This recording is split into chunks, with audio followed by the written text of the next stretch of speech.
Today at GLOJAS, we have a female patient from Osaka, Japan.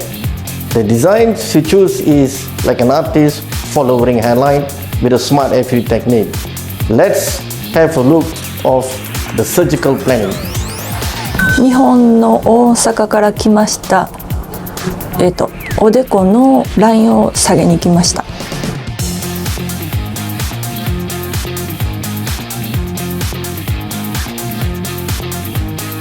This is the design.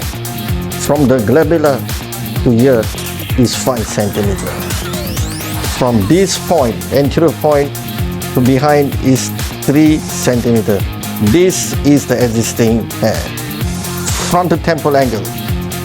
This is on the right side. Is about 4 cm behind.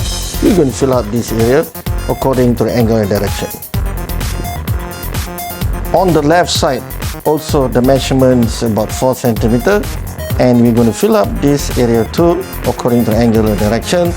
And this area here, the technique that we're going to do today is dance spanking.